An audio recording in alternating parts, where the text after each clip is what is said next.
Hello friends, welcome to this e-medical classes. Today we will discuss regarding हाइड्रोसिफिलिस. हाइड्रोसिफिलिस क्या होता है? Hydro मतलब watery secretion जो है वो होना, ठीक है. हाइड्रो मतलब पानी जो है वो होता है. सिफिलिस मतलब कहाँ हो रहा है? हमारे सर के अंदर जो है वो हो जाता है, ठीक है. तो इसमें क्या देखने के लिए मिलता है? It is a medical condition characterized by an abnormal accumulation of cerebrospinal fluid within the brain ventricles. इसमें क्या हो रहा है? बच्चे के सर के अंदर जो है वो एबनॉर्मली तरीके से जो है वो जो CSF होता है, सेरेब्रोस्पाइनल फ्लूइड होता है, वो जो है वो एक्यूमुलेट जो है वो करने लगता है. ये जो एक्यूमुलेट कर रहा है, ये कहाँ पे कर रहा है? ये ब्रेन के वेंट्रिकल्स के अंदर जो है वो देखने के लिए मिलता है. इसकी वजह से क्या देखने के लिए मिलेगा? That lead to increase intracranial pressure and potential brain damage. इसमें जो है वो बच्चे को जो है वो ICP जो होता है, इंट्राक्रेनियल प्रेशर होता है, मतलब एक प्रेशर जो एक्सर्ट करता है ब्रेन के अंदर, क्रेनियम के अंदर, ठीक है, जिसपे जो है वो नॉर्मली पर्सन जो है वो बैलेंस जो है वो रहता है, ठीक है, नॉर्मली पर्सन का जो है वो रहता है. लेकिन ये जो है वो प्रेशर क्या करने लगता है? जब CSF जो है वो एक्यूमुलेशन होने लगता है तो ये प्रेशर जो है वो एक्सर्ट कर जाता है, मतलब प्रेशर जो है वो इंक्रीज कर जाता है, जिसकी वजह से पोटेंशियल ब्रेन डैमेज होने के चांसेस जो है वो हो जाते हैं. ये जो हाइड्रोसिफिलिस है, ये कंजेनाइटल भी हो सकता है या फिर एक्वायर्ड भी हो सकता है. कंजेनाइटल मतलब जब बेबी जो वूम के अंदर था तो उसको कोई भी क्रोमोसोमल एबनॉर्मलिटी वगैरह की वजह से या फिर ऑर्गन का फॉर्मेशन सही ना हो पाने की वजह से या फिर कोई भी अदर एबनॉर्मलिटी, इन्वायरमेंटल फैक्टर या फिर कोई अदर एबनॉर्मलिटी की वजह से जो है वो हो गया, ठीक है. एक्वायर्ड मतलब जो बाई बर्थ जो है वो नहीं उसको था, लेकिन उसको कोई भी ऐसी सिचुएशन हुई, लाइक उसकी सही से बर्थ जो है वो नहीं हो पाई, उसमें कोई भी उसको एक्सीडेंटल इंजरी हो गई या फिर कोई अदर प्रॉब्लम जो है वो बर्थ होने के बाद उसको अराइज हुई, तो ये एक्वायर्ड भी जो है वो देखने के लिए मिल सकता है. इसमें क्या देखने के लिए मिल रहा है? अगर हम नॉर्मल किसी पर्सन को जिसको बिना हाइड्रोसिफिलिस है, मतलब हाइड्रोसिफिलिस नहीं हो रखा है, ठीक है, तो उसके जो है वो अगर हम उसको देखेंगे वेंट्रिकल्स को, तो उसमें नॉर्मल अमाउंट ऑफ CSF जो है वो प्रेजेंट रहता है, जो कि कोई भी जर्किंग मूवमेंट वगैरह, ठीक है, एक सपोर्टिंग इन्वायरमेंट जो है वो क्रिएट करता है ताकि कोई जर्की मूवमेंट्स वगैरह जो है वो ना रहे और उसको एक लुब्रिकेशन काइंड ऑफ जो है वो बना रहे वहाँ पे, ठीक है. लेकिन हाइड्रोसिफिलिस में क्या हो जाता है? इसके अंदर जो वो एक्स्ट्रा CSF जो है वो वेंट्रिकल्स के अंदर जो है वो देखने के लिए मिलता है, ठीक है. तो जो ये प्रेशर जो होता है, इंट्राक्रेनियल प्रेशर जो होता है वेंट्रिकल्स के अंदर जो है, ये इंक्रीज जो है वो इसकी वजह से जो है वो करने लगता है. जब क्योंकि वाटरी सिक्रेशंस जो है वो बढ़ रहे हैं, तो उसकी वजह से प्रेशर भी क्या हो जाता है? इंक्रीज जो है वो करने लगता है. इसके कॉजेज़ जो हैं वो क्या हो सकते हैं? क्यों हो रहा है हाइड्रोसिफिलिस? अगर ये कंजेनाइटल प्रॉब्लम की वजह से हो रहा, मतलब जो है वो कोई भी जो अब बेबी जो वूम के अंदर है, ठीक है, तो उसकी वजह से अगर कोई भी एबनॉर्मलिटी वगैरह जो है वो हो रही है, जैसे कि न्यूरल ट्यूब डिफेक्ट के साथ में जैसे स्पाइना बाइफिडा उसको जो है वो हुआ है, ठीक है, ओकल्टा हो रहा है, मेनिंजोसील मेनिंजोमाइलोसील वगैरह जो है वो हो रखा है, ठीक है, जो न्यूरल ट्यूब जो सही तरीके से जो है वो फॉर्म जो है वो नहीं हो पाई है, तो उसकी वजह से जो है वो देखने के लिए मिल सकता है. एक्यूडक्टल स्टेनोसिस की वजह से देखने के लिए मिलता है, ठीक है, जैसे कि स्टेनोसिस मतलब कोई भी चीज़ में जो है वो रुकावट जो है वो आ रही है, हार्डनिंग जो है वो वेंट्रिकल्स के अंदर जो है वो देखने के लिए मिल रही है, जिससे CSF का फ्लो जो है वो सही तरीके से जो है वो नहीं हो पाता है, जिसमें क्या हो जाता है वहाँ पे जो है वो वेंट्रिकल्स के अंदर जो है वो CSF जो है वो कलेक्ट हो जाता है. इंट्रायूट्राइन इन्फेक्शन की वजह से वो देखने के लिए मिल सकता है, मतलब जब बेबी बूम के अंदर है तो उसको जैसे रूबेला इन्फेक्शन हो गया या टॉक्सोप्लाज्मोसिस का इन्फेक्शन हो गया, ठीक है, जब यूट्राइन कंडीशन में वहाँ पे जो है वो कोई इन्फेक्शन हो जाता है तो उसकी वजह से हो सकता है, या फिर कोई भी सर्टेन जेनेटिक एबनॉर्मलिटी की वजह से जो है वो देखने के लिए मिल सकता है, मतलब जीन के अंदर कोई भी म्यूटेशन वगैरह, डुप्लीकेशन वगैरह जो है वो हो जाने की वजह से ये देखने को मिलता है. नेक्स्ट वन है हमारा एक्वायर्ड कॉजेज़. एक्वायर्ड कॉजेज़ मतलब आफ्टर बाय बर्थ जो है वो क्या रीजंस की वजह से हाइड्रोसिफिलिस जो है वो देखने के लिए मिल सकता है. नेक्स्ट इसमें जो आता है इंट्रावेंट्रिकुलर हेमरेज, मतलब जो प्री मैच्योर इन्फेंट थे तो उनमें कोई भी वेंट्रिकल का जो है वो कोई भी इंजरी वगैरह जो है वो इंट्राक्रेनियल रीजन के अंदर जो है कोई भी हेमरेज वगैरह हो गया, कोई ब्लीडिंग वगैरह जो है वो हो गई, ठीक है, तो उसकी वजह से जो है वो CSF जो है वो एक्स्ट्रा अमाउंट में जो है वो लीकेज जो है वो करने लगता है, फॉर्मेशन जो है वो उसका होने लगता है एज पर द प्रोटेक्शन, लेकिन वो क्या कर जाता है वहाँ पर जो है वो एक्यूमुलेट जो है वो करने लगता है. नेक्स्ट इसका सेंट्रल नर्वस सिस्टम के अंदर कोई इन्फेक्शन जैसे कि मेनिंजाइटिस वगैरह, मेनिंजिस के अंदर कोई भी इन्फ्लेमेशन जो है वो देखने के लिए मिल रहा है. मेनिंजिस क्या रहती है? हमारी ये ब्रेन की जो है वो प्रोटेक्टिव कवरिंग जो है वो रहती है, तो इनके अंदर कोई भी मेनिंजिस के अंदर जो है वो कोई भी इन्फ्लेमेशन जो है वो देखने के लिए मिलता है, तो उसकी वजह से ये अराइज जो है वो कर सकता है. ब्रेन के अंदर कोई ट्यूमर जो है वो बन गया, ठीक है। तो जिसकी वजह से जो CSF का फ्लो जो है वो नॉर्मल तरीके से हो रहा था वो जो है वो नहीं हो पाता है, ठीक है। तो जब कोई भी CSF जब फ्लो जो है वो नहीं हो पाता तो ये क्या करने लगता है, एक जगह पे जो है वो एक्यूमुलेट जो है वो करने लगेगा, ठीक। तो ब्रेन ट्यूमर्स की वजह से इसका जो है वो एक्स्ट्रा फॉर्मेशन जो है वो देखने के लिए मिल सकता है। कोई ट्रॉमेटिक ब्रेन इंजरी हो गई, मतलब कोई एक्सीडेंटल इंजरी वगैरह हो गई तो ये जो है वो हो सकता है, या फिर ये कोई भी सर्जरी वगैरह जो है वो हुई है, ठीक है। तो उसके पोस्ट सर्जरी के, ये कोई भी ब्रेन सर्जरी, कोई रिलेटेबल सर्जरी हुई है उसके, ठीक है। तो ये पोस्ट सर्जरी के भी कॉम्प्लिकेशन जो है वो हो सकते हैं। तो इसकी वजह से भी जो है वो हाइड्रोसेफेलस जो है वो देखने को मिल सकता है। नेक्स्ट इसके साइन सिम्टम्स क्या अराइज करेंगे, अगर हम नॉर्मली वे में जो है वो हम देखेंगे तो जैसे हाइड्रोसिफिलस जो है वो बच्चे के अंदर जो है वो हो रहा है, तो इसके जो फॉन्टेनल जो होते हैं, ठीक है, ये जो हमारे फॉन्टेनल हैं ये क्या कर जाएंगे, ये जैसे बेबी के अंदर जो ये एक एंटीरियर फॉन्टेनल होता है, एक पोस्टीरियर फॉन्टेनल होता है, इसमें जो है ये हमारे फॉन्टेनल जो होंगे ये क्या कर जाएंगे, बल्ज कर जाएंगे। क्यों? क्योंकि हाइड्रोसिफिलस जो है वो हो रहा है, उसके अंदर CSF एक्यूमुलेट हो रहा है, तो प्रेशर एक्सर्ट कर रहा है, तो उसको जो है वो इनका जो है वो बल्जिंग जो है इसकी वजह से, जब वाटरी सिक्रेशंस इकट्ठे हो रहे हैं तो इनकी बल्जिंग जो है वो देखने के लिए मिलेगी, वो स्पेस को जो है वो ऑक्यूपाई करने के लिए।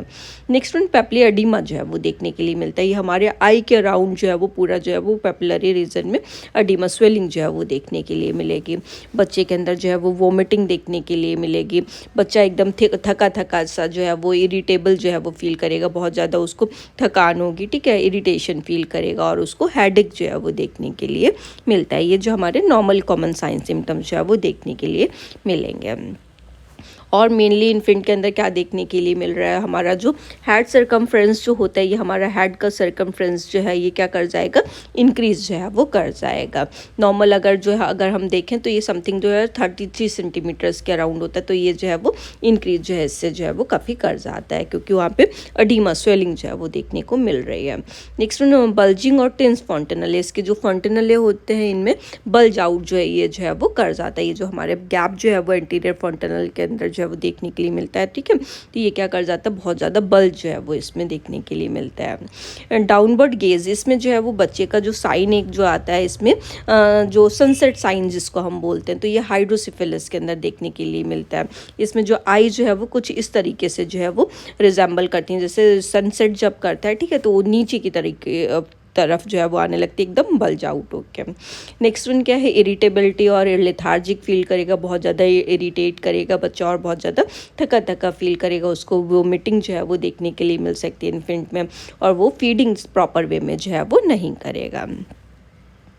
नेक्स्ट और क्या साइन सिम्टम्स जो हैं वो राइज करते हैं, जैसे हेडेक जो है वो स्पेशली जो है उसको मॉर्निंग में देखने के लिए मिलेगा, नोजिया वॉमिटिंग जो है वो देखने के लिए मिलेगी, ब्लड और डबल विजन जो है वो देखने के लिए मिल सकता है, डिप्लोपिया वगैरह जो है वो देखने के लिए मिल सकता है, ठीक है। Difficult with balance and coordination, अगर बच्चा थोड़ा बड़ा है, ठीक है, 1 ईयर तक का है, क्वाड रीज़न की वजह से हुआ है, तो वो बैलेंस जो है वो नहीं कर पाता, अगर वो चलने की कोशिश करेगा तो वो गिर जाएगा, उसका प्रॉपर कोऑर्डिनेशन जो है वो नहीं हो पाता है। बिहेवियर में जो है वो चेंज देखने के लिए मिलते हैं, अगर ये मेनिंजाइटिस वगैरह जो है वो होगा, ठीक है, उसकी वजह से अगर कोई सेकेंडरी रीज़न की वजह से हुआ तो उसका बिहेव भी जो है वो काफ़ी हद तक जो है वो चेंज होता है। सीजर जो है वो इसकी वजह से जो है वो हाइड्रोसिफिलिस की वजह से आ सकते हैं, इसमें जो है वो एबनॉर्मली तरीके से इलेक्ट्रिकल करंट जो है वो ब्रेन के अंदर पास करता है। डेवलपमेंटल डिलेज और लर्निंग डिफ़िकल्टीज़, अब ये सारा वो उसका न्यूट्रिशन वगैरह अब काफ़ी जो है वो पुअर हो जाता है, जिसकी वजह से उसकी जो है वो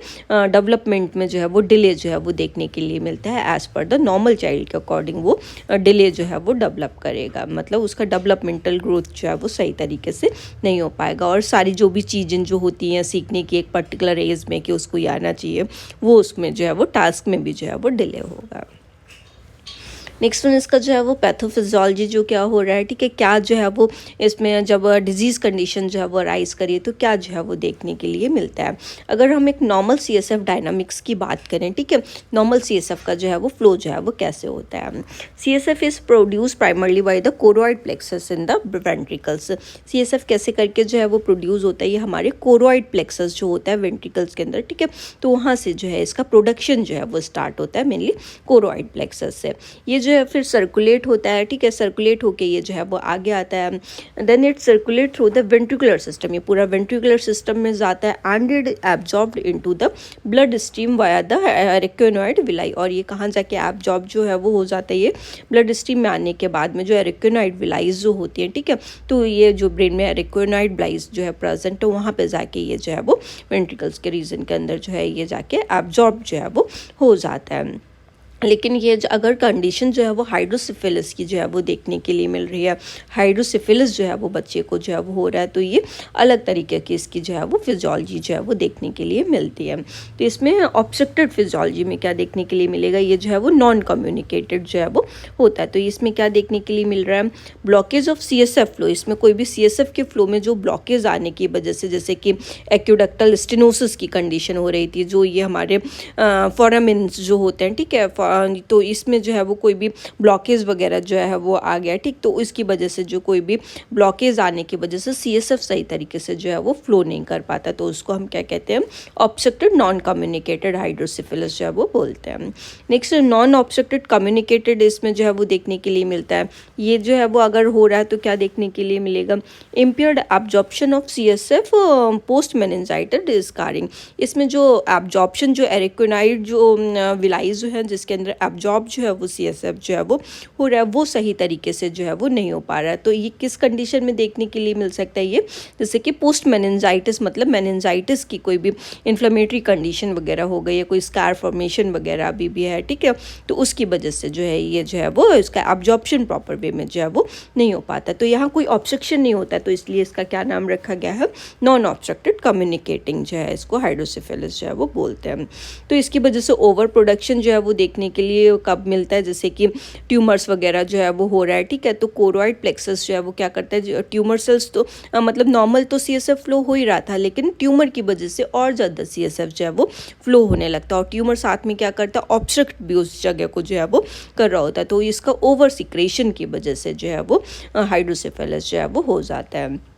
The accumulation of CSF lead to ventricular dilation, increased intracranial pressure and compression of brain tissue। ये जो CSF जो है ये क्या करने लगता है, जो वेंट्रिकुलर सिस्टम है, जो वेंट्रिकल्स हैं ब्रेन के अंदर, चैम्बर्स हैं, उनको जो है ये क्या करने लगेगा, ये डायलेट करने लगता है। जब डायलेशन जो है वो हो रहा है और पूरा वाटरी सिक्रेशंस जो है वो वहाँ पे बहुत ज़्यादा जो है वो हो रहा है, तो जो ICP होता है, इंट्राक्रेनियल प्रेशर जो है वो होता है, वो क्या कर जाता है, बहुत ज़्यादा एक्सर्ट कर जाता है, इंक्रीज जो है वो कर जाता है, जिसकी वजह से क्या होता है, ब्रेन टिश्यू जो है वो कंप्रेस होने लगते हैं और ये बल्ज आउट वगैरह, ये साइन सिम्टम्स जो है ये प्रोड्यूस जो है वो होने लगता है।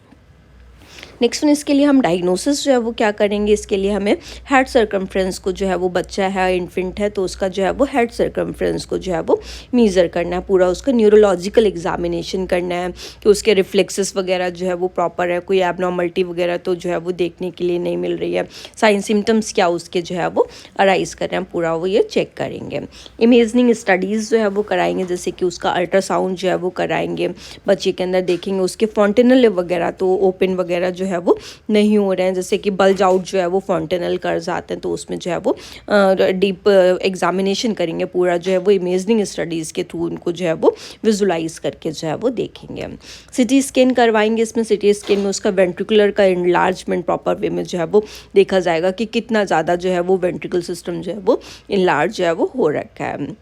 नेक्स्ट उसका MRI जो है वो कराएंगे। MRI ये इमेजिंग टेस्टिंग होती है, इसमें जो है वो डिटेल एग्जामिनेशन जो है वो किया जाता है, पूरा विजुलाइज करके ब्रेन जो है वो देखा जाता है। CSF के पाथवे में कहाँ ब्लॉकेज है, किस रीज़न के अंदर जो है वो ब्लॉकेज जो है वो देखने के लिए मिलता है, कोई फोरामिन में ब्लॉकेज है, किस रीज़न की वजह से ब्लॉकेज है, ये पूरा जो है वो विजुलाइज जो है वो किया जाता है। नेक्स्ट एडिशनल टेस्टिंग में जो है वो CSF एनालिसिस कराएंगे। अगर सस्पेक्टेड है, जैसे कि मेनिंजाइटिस की कंडीशन हो रही है या फिर कोई भी बैक्टीरियल इन्फेक्शन वगैरह जो है इसको हो सकता है, ठीक, तो उसकी वजह से ये जो है वो एडिशनल टेस्ट में पूरा उसका CSF का एग्जामिनेशन जो है वो करा के देखेंगे कि कौन सा इन्फेक्शन जो है उसको प्रेजेंट है। जेनेटिक टेस्टिंग कराएंगे। अगर ये कंजेनाइटल केसेस जो है वो मतलब जब बेबी बूम के अंदर था तो उस रीज़न की वजह से जो है ये कोई भी एबनॉर्मलिटी वगैरह हो गई, तो उसमें जीन को जो है वो टेस्ट कराया जाता है, ताकि उसमें हम पता कर सकें कि किस एक्चुअल रीज़न की वजह से जो है वो हाइड्रोसिफिलिस जो है वो हुआ है।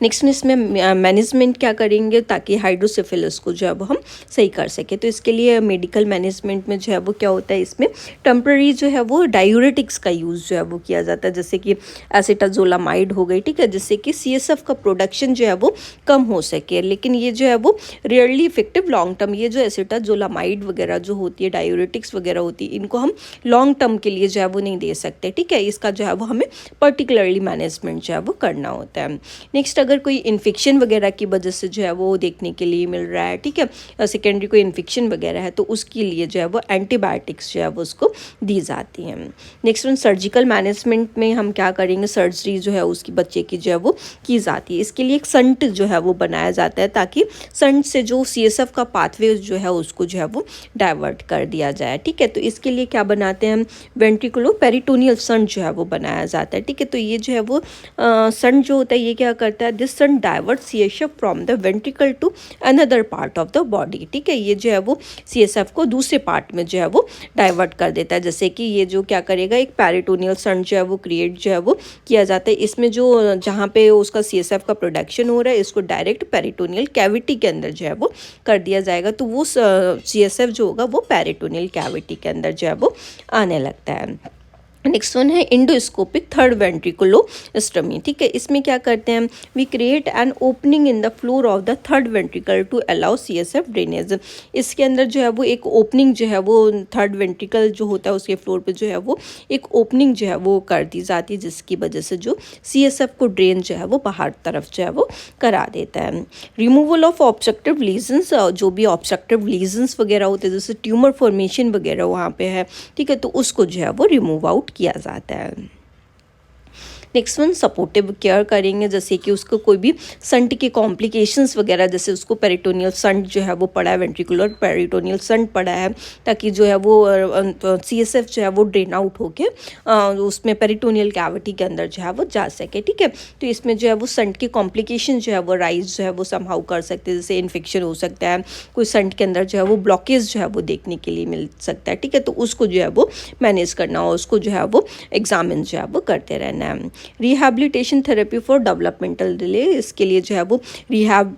थेरेपी जो है वो बच्चे को जो है वो देते रहना है, ताकि उसमें कोई भी डेवलपमेंटल डिले के अगर चांसेस जो है वो दिख रहे हैं, ठीक है, तो उसको जो है वो थेरेपीज़ के थ्रू जो है उसको जो है वो ओवरकम उससे जो है वो कराया जा सके, और उसकी कोशिश की जा सके कि बच्चा जो है वो सही एज में सही अप्रोप्रिएट चीज़ जो है वो सीख सके।